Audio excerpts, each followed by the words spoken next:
Hello there, you're listening to Wrong Way's Colombia cast with me, Brendan Wrong Way Corrigan, coming to you from no finer place than my not very soundproof temporary bedroom during these quarantine days.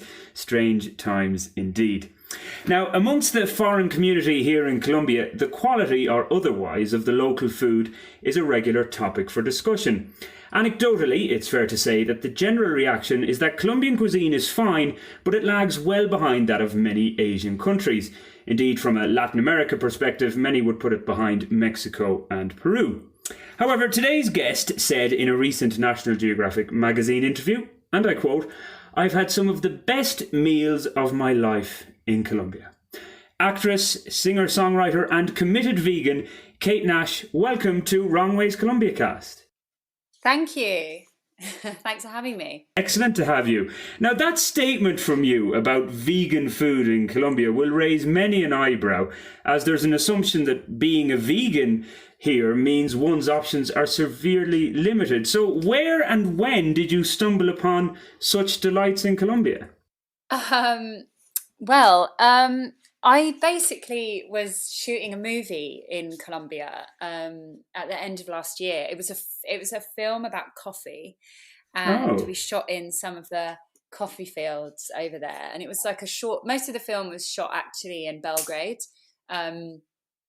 But we spent like a few days where there's some scenes where my character goes to these coffee fields, and so we spent like a few days in the sort of countryside, and then my boyfriend and I basically just took the opportunity to be in Colombia, and we booked like some nights at this a place in Bogotá that was actually like a boutique kind of, I mean, it's not quite a hotel. It actually had a vegan restaurant in the hotel, and it was this really cool place. Oh God. You can't remember the name, no? I'm gonna get it because I'm sure there's only like one. Exactly. Oh God, where the hell? Casa Leliet. Okay, I can't say I've heard of it, but anyway, I'm sure I'm going to have to do a search after this. Yeah, Calais 64. It's in Bogotá. Yeah. And it's like a boutique guest house. Really amazing, like decor, sort of like a vintagey mid-century modern vibe in there, and then a few rooms and an incredible menu, like all this amazing like home-cooked vegan food.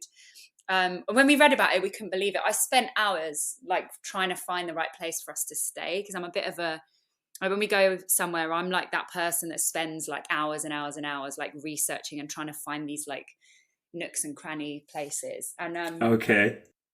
And so we stayed in this hotel. We couldn't believe it, and had just some absolutely amazing food.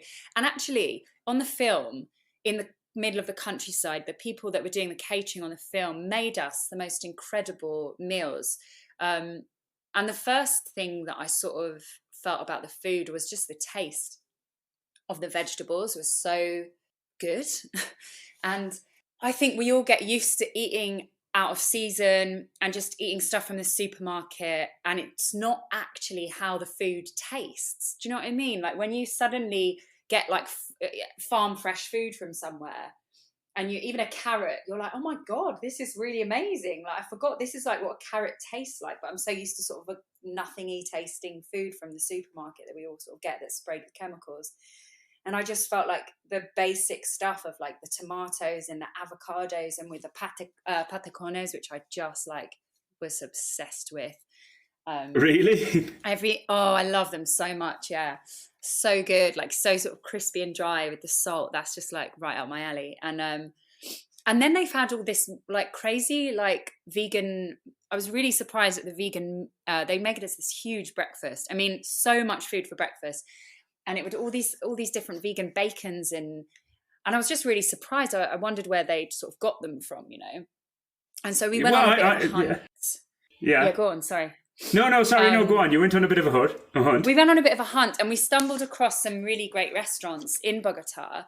One place was called Herbivoro Cocina, which is a really great kind of like really fresh, simple stuff, but all really tasty. They have a bit of a kind of like pantry style. You can buy kitchen stuff, like dried stuff in there as well to take home, and things that you can cook at home yourself. But that place was really good. There was also there was just like a bunch near where we were staying. Right. And there was like a punk kind of like diner that served these mozzarella, that one was more like, you know, deep fried, like burgers and fries and that kind of thing. And they had these cheese balls that were just like, we still talk about those cheese balls now. Like we'll just every now and then get a craving for them. Yeah, because you talked about the vegan cheese here being the best you've oh my tasted. God. I got to get a dealer for that and start selling here, because that's like the best shit I've ever had. I know, but I've been in LA. Like I live in LA, and that's like a vegan hub. But the cheese here is not as good as the vegan cheese you have in Colombia. It's crazy. Because people would say the normal cheese here, like it's not from. I'm Irish, and I know you have an Irish mother, but like we're into our cheddars and obviously the Dutch as well. That they're kind of the more mature cheese. But people tend to say the normal cheese here is a bit. It's not as mature and a bit bland. Well, yeah, I would have to say. Yeah. But you've been impressed with the vegan cheese. Now, excuse my ignorance, but how do you? What's vegan cheese? What are the ingredients of it? A lot of vegan cheese is made from nuts. So like almond. What I had in Bogotá was an almond mozzarella that I brought home some of the cheese. I stockpiled it and brought it home. And I'm not sure. Is that illegal? Is that illegal or not? I don't know. Maybe you should speak that part out. I have smuggled tens of thousands of packets of cheese now. I just brought a few home. And my sister made a pizza.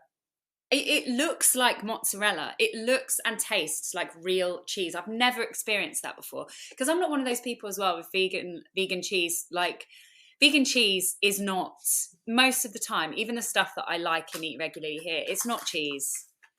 I used to really resent like even calling it cheese. It's like nuts. It's not actually cheesy. It's just like the replacement texture, you know. But Bogotá Colombian almond mozzarella is fucking cheese.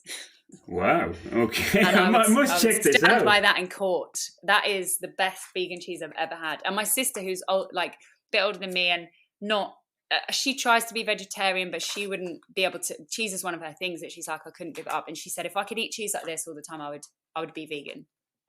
Well, we're going to have to get you working for the Colombian Tourism Board, or at least the food board, if they have one here. You're doing a great job. I would happily, if they hooked me up with that cheese, then I would happily do that.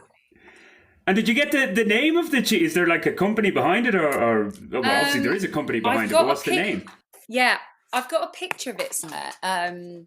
I'll have to find that and track it down. Or maybe I can even, it'll be Googleable. I'm going to check that out. Mozzarella, Bogotá. Okay.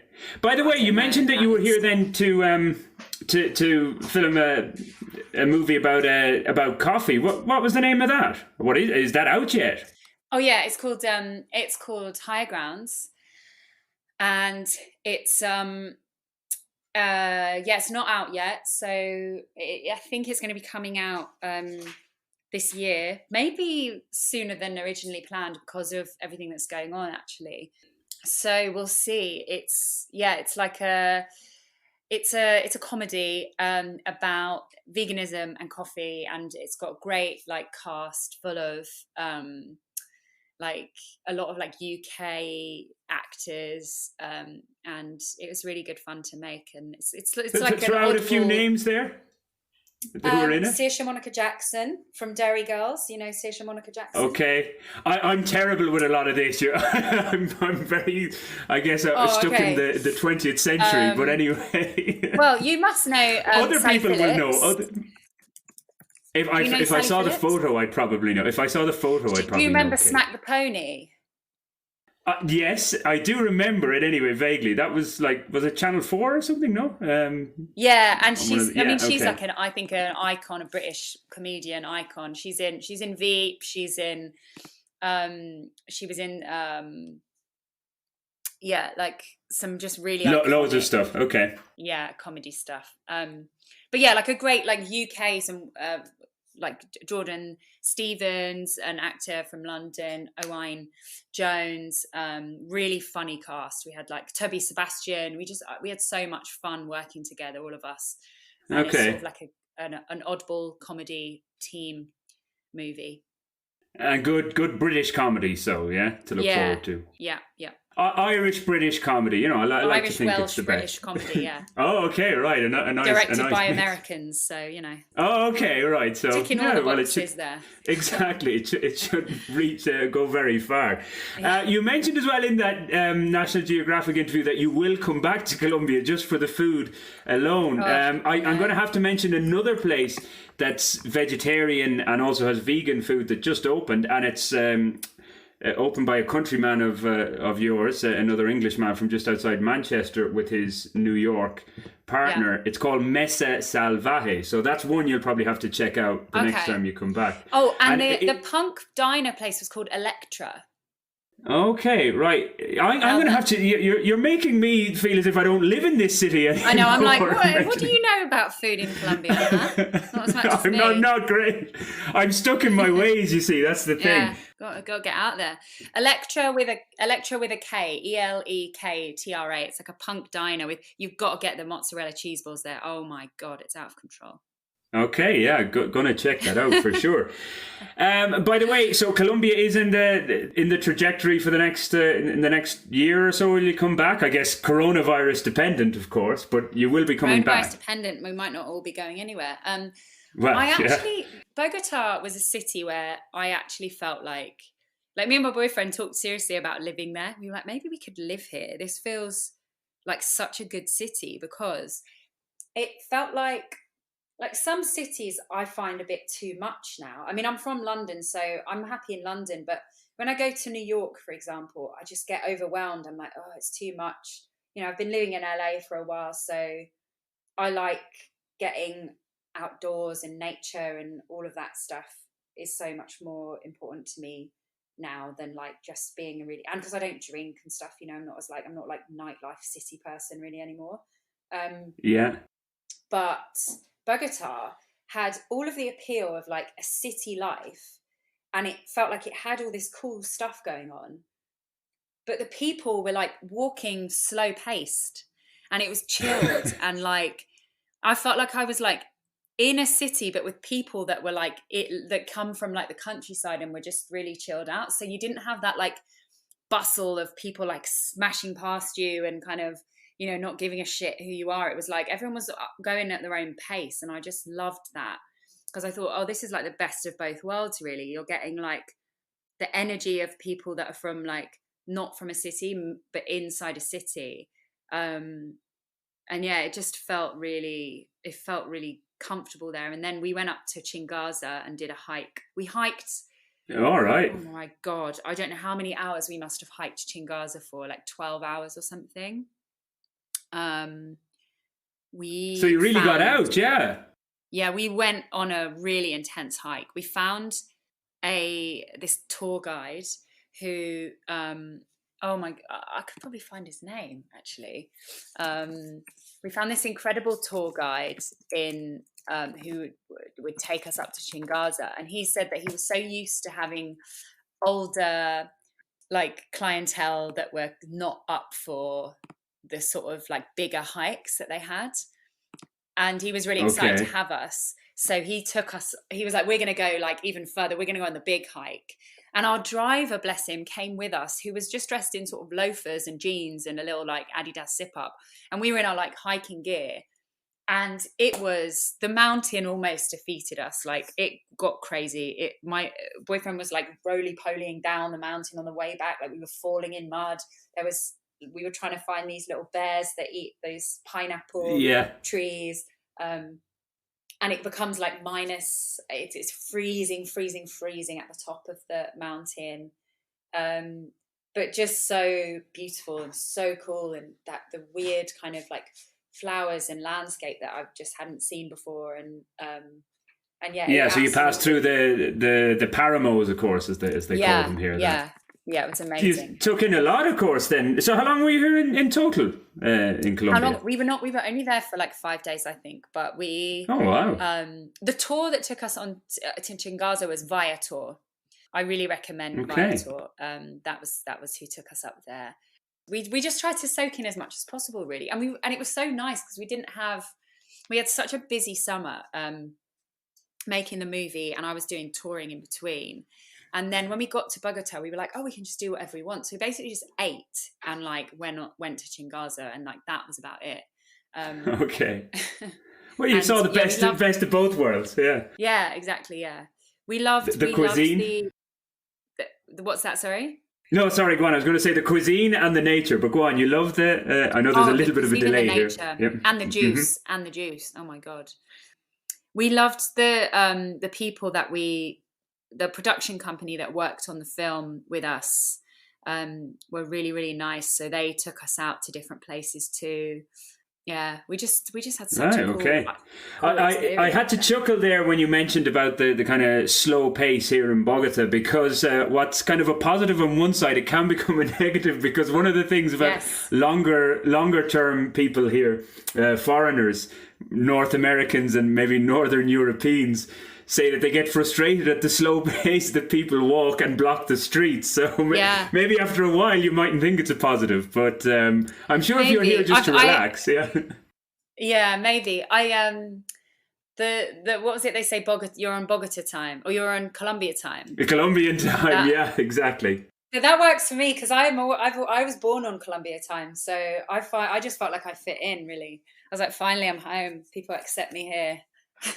But you've an Irish mother, and obviously I'm Irish too. So yeah, like back in the day as well, the Irish weren't great for timekeeping, so I can understand where that comes from. I take it, probably where it's from as well. Yeah.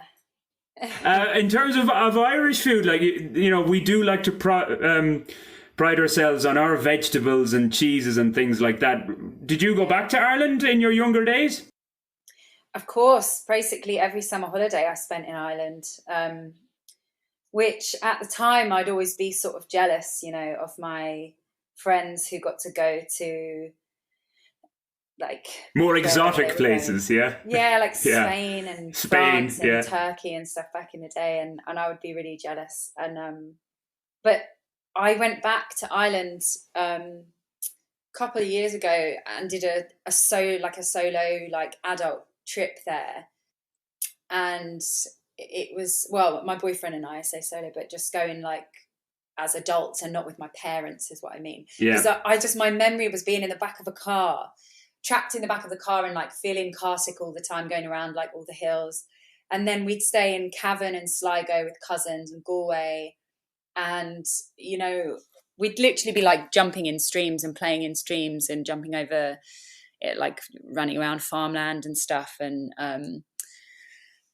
And I've got amazing memories of playing and really loving seeing my cousins and stuff. But I think I was sort of jealous of these more exotic locations when I heard what my friends were doing. But when I went as an adult, and I drove down the wild Atlantic Way, the West Coast. Oh, right. And we just sort of planned a few places to stay, but we didn't fully plan it out. We picked places along the way. And oh my God, I just think Ireland is one of the most beautiful countries in the whole world. I saw the best sunset I've ever seen in my life, like ever. On the Atlantic, I take it. We were near the cliffs of Moher, and we stayed in a little town called I think it was Kilkee. That would be it. Yeah, exactly. And in a hotel called the Stella Marie Hotel, which we decided to stay in, which we saw, and we were like, we'd like basically pick a sort of place we wanted to kind of head towards, and then we'd look up like B&Bs and stuff. And we looked it up, and it was like Stella Marie, and my dog's called Stella and my mum's called Marie. So we were like, that's a sign, let's stay at the Stella Marie Hotel. And we met this guy called Michael O'Connell, who was sitting down, like we ate there. They had about 10 rooms, and we got a room, and we went down to the pub, and there was like a family playing like trad music, which was like, you know, the mum was singing, the 8-year-old boy was like shredding an accordion, one of the best, most incredible, like technical players you've ever seen, but he's just in a puffer jacket and kind of yawning and like doesn't want to be there. And he's like the most amazing musician ever. Right. And Michael O'Connell was drinking a glass of wine and a cup of tea, and he was uploading. He was an older guy, 70. He was in his 70s, and he was like the town kind of tour guide. People would come up to us and say, "Oh, you're another victim of Michael O'Connell," and stuff like that. And then he just told us everything about the town, and he was so nice. And he actually missed his last lift home because he was talking so much, which is very Irish of him. And right, so indeed. I said, Michael, I'll give you a lift home. Come on, where do you live? And we got in the car. He lived miles and miles away, and he was going to walk, and he carries in his bag a high-vis jacket and a torch and walks through these like country. I mean, it would have taken him 2 hours walk back.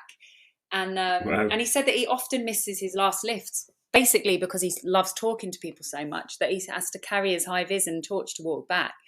I just loved that. Yeah, that is very Irish. I liked your Irish accent as well there. You did a nice job in the Irish. Yeah, excellent. Well, you're doing great wonders for tourism for Ireland and Colombia whenever the world gets back to normal and we can start travelling again, whenever that is. Who knows? But yeah, so we mentioned coronavirus, and of course, well, we have to mention it these days, but everything's on hold then in terms of recording of filming of Glow. Everything's paused, I take it, for the moment. Yeah, everything's on hold. Yeah, we don't know. I really have not got any information, just like everyone else, really. We started like filming season 4, which was really fun. And then quickly, like, it was like 2 days of fun and then 2 days of like what's happening, because we were hearing other productions were shutting down. We were hearing about the spread of coronavirus, and it was just like a weird environment. And then they sat us down. They called us in for a meeting and just sat us down and told us that we had to stop filming, and that like basically every other production was. And I think at the time, sort of like how we were told it was like definitely going to be 2 weeks, and then unknown after that. And then we're past the 2-week mark now, and I sort of I had like an expectation that it could potentially be months. I mean, who knows? But I'm hopeful and confident that like we pick up again when we can. And I think that's sort of how everybody feels. It's just we just don't know, do we, what's in store. So Glow is amazing, and I look forward to getting back to filming it when we can. And in terms of, has the acting then kind of taken top priority for you, or do you I mean, I know your new single is out now, Bad Lieutenant, but has the singing and songwriting taken a back seat for the moment, or is it kind of balancing both worlds? It's a balance. It's really a balance. I feel like acting is more, weirdly, what really pushed me into doing my first show was I didn't get into drama school, university, and I felt like kind of frustrated that I wasn't in control of that. The barriers were shut, the doors were shut, and I was like, oh, music I can do independently and I can just do it myself. And then all of a sudden acting became a more stable job for me, because I was employed seasonally on Glow, and I got a few like movie roles and bits here and there. But music is like my heart and soul, and I'm always doing music and figuring out and writing songs and trying to sort of plan, I guess, when I'm going to next release them. And it's a balance of schedules more than anything else, I think. Yeah. It's not like I've put music on the back burner. It's just like, when is a good time to tour and when is a good time to release. And if I get a job that's like security for me from acting, I'm going to go with that, because it just feels really like it's so much. The thing about music is you spend so much money trying to make it and release it and tour it. I mean, honestly, the output financially with music is more a lot of the time than the input, because it costs a lot of money to like have a record produced and mixed and mastered, and then and then even like making the physical copies or selling it, and then going on the road and paying everyone on the road, it's like it can be a big financial burden. So that's why it's been so nice for me to have the acting, because I feel like it's taken a little bit of that stress off, where I can like have a job and be employed and be paid to work, rather than being the one paying everyone else all the time. It's quite nice to be like, okay, I feel like that's secure, and it gives me a bit more freedom to then continue like making music on my own terms. But it's a constant journey, because I'm also like wondering what is the future, especially now with COVID. I'm sort of like, what is the future of music going to look like? What are labels going to be off? What's going to happen to the labels and even distribution? And what is our future going to be? And I'm really intrigued. I really would like to, I don't know. I'm always open to exploring new things. I'm not like... Yeah. Well, yeah, and interesting you mentioned that, because I wanted to ask you, and I'm going to ask you, like, we hear a lot these days, and I wrote a story myself about this, in terms of the post-coronavirus crisis world, that people are talking about that we must reappraise our values, that, we don't pay our health staff enough, and nurses, getting paid peanuts compared to other people. And one of those is this kind of cult of celebrity. And obviously you're in LA, the home of celebrity and all that kind of stuff. I mean, what are your thoughts on that? Do you think there needs to be maybe a little bit of a rebalance in terms of how we value people, whether that's monetary wise or whatever, but that our values at the moment for a lot of people are a little bit skewed? Would you agree with that? Yeah, I mean, it's been quite I've been quite grossed out by a lot of the content I've seen online from people. It's felt a bit like a content shitting contest is what I've been calling it. I just feel like people will exploit anything to promote themselves, and anyone who's just kind of carrying on like normal and posting like so many pictures of themselves and selfies and selling products and pretending that they're doing something good by making a t-shirt that's actually they're profiting from, but they're like saying it goes to charity, but it's only like even like 25%. I'm like, can you give 100%? You know what I mean? Like, why are you profiting off of the virus? And and just that, like, I think it's social media as well, though, because it's not just celebrities. It's like anyone with a big following on social media, which maybe that is celebrity now. But it's got a different meaning, because it's so like it can be so part of an algorithm. Someone can be a huge celebrity on Instagram but isn't like a household name or something. You know what I mean? It's like celebrity's so sort of dispersed now.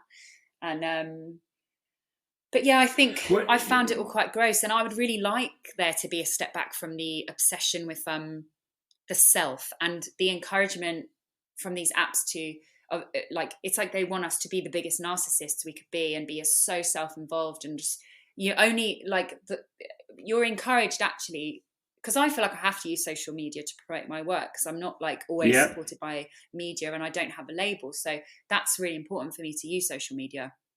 But guess what, posts don't get seen unless it's a picture of my face or my arse, like, and that's and then I become part of playing that game, because I have to, because I'm independent. So I'm like, well, I really want this to be heard, so I'm going to have to post a picture of myself to get any attention on it.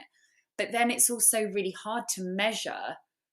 I don't really know. I'm like, does that translate into ticket sales? Does that translate into people listening to my music? I don't know. But there are still people out there signing bands based off of how many followers they have, and actors getting jobs based off how much of a social media following they have. And so this popularity contest like is dictating like who's getting employed in the creative arts, and that's kind of fucked up, because who's getting the most followers and likes is the biggest narcissists. I don't know, it's really weird. It is. I mean, it's something we could do a podcast episode on itself. I would love to see it sort of die a little bit.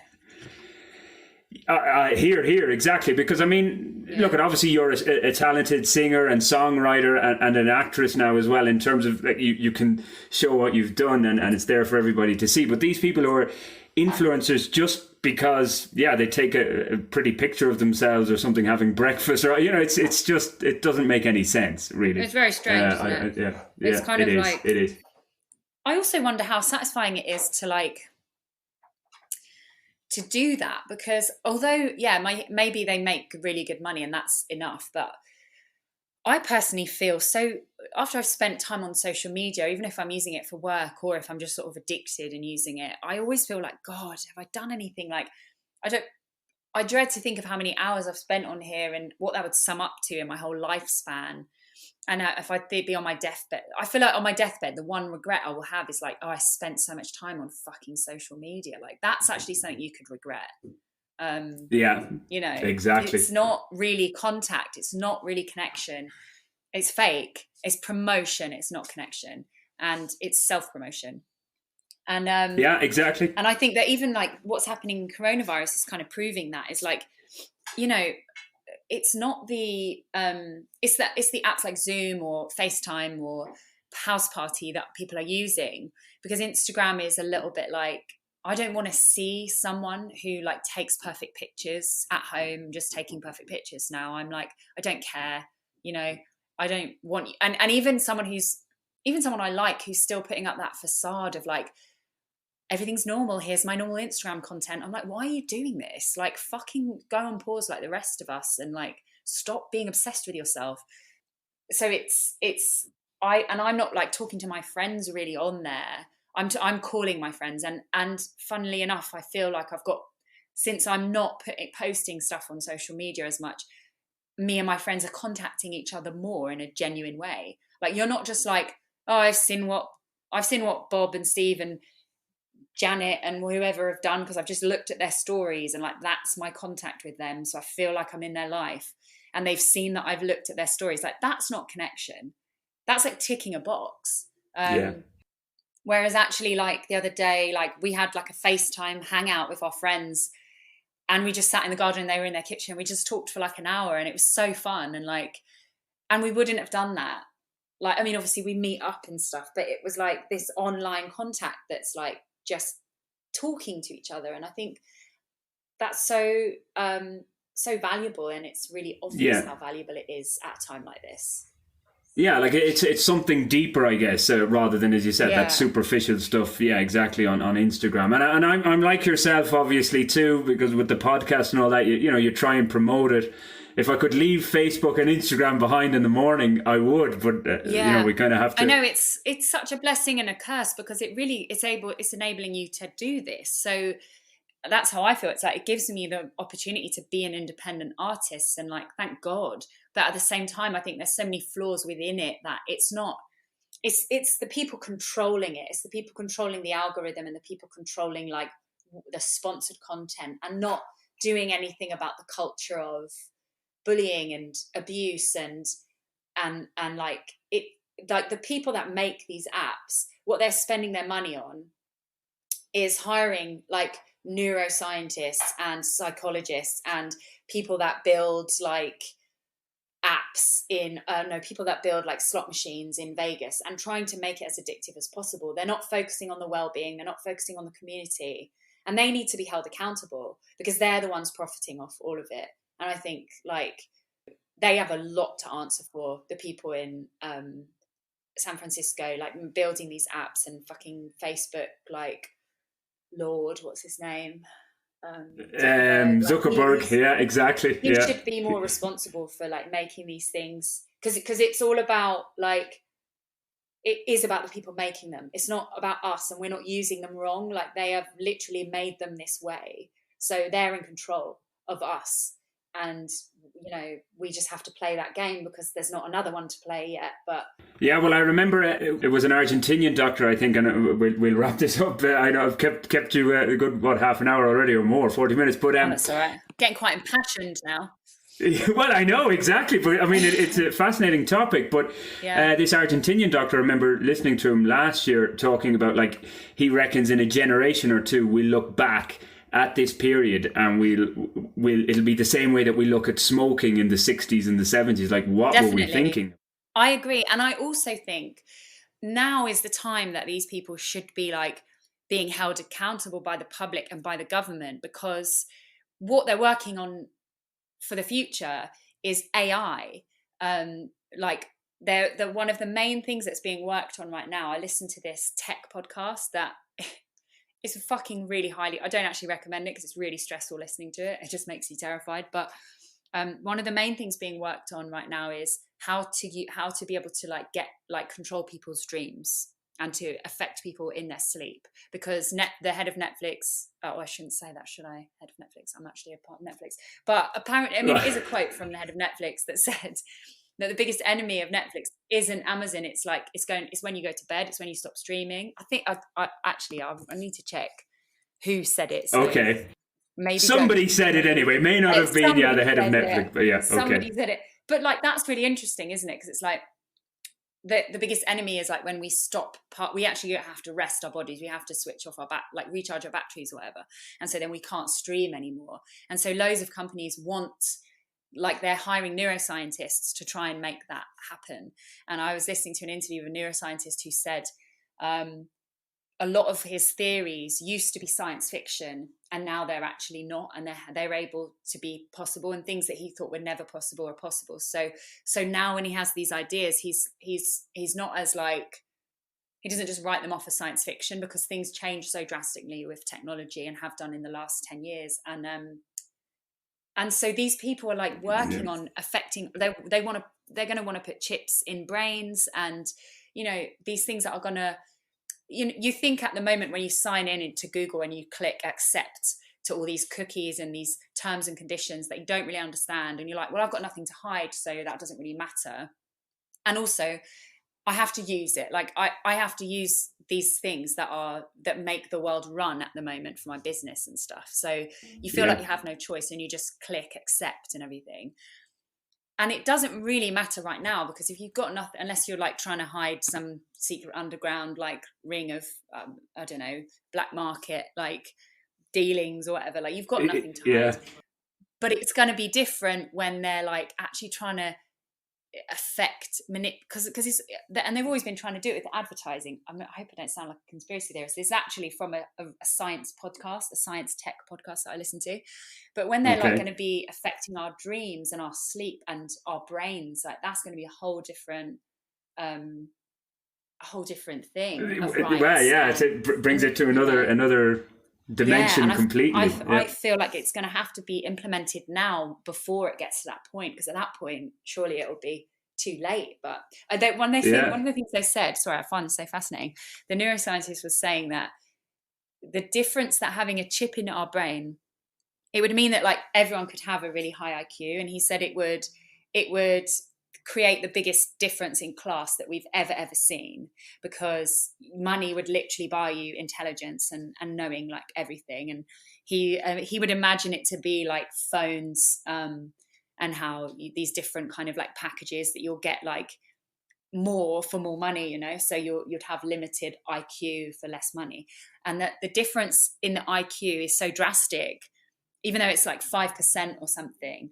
That's the same as us and this certain type of monkey, and it's only like a 5% difference in our brains or something. I can't remember what monkey it was, but he was kind of just showing like how these small percentages, it would separate the next kind of evolution so drastically that if the people that opted out of the chips would be considered monkeys, and like the next step would be this evolution towards AI, I suppose, which is why like what's his name from SpaceX talks so much about integrating it with technology. But I don't know, I think I'll probably just be a monkey. I think monkeys, well, yeah, it seems a bit scary. I was going to say be a monkey. Well, let's go back to nature. Monkeys, yeah, and just enjoy.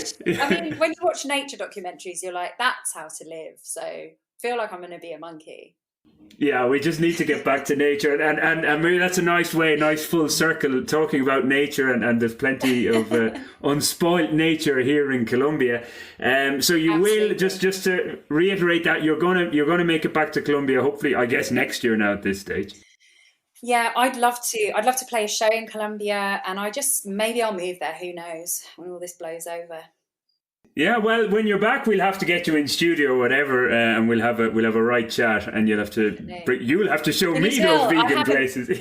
Yeah, I'll take you to the vegan places. Can you tell I haven't like really been out, or like I just talked about like chips in the brain?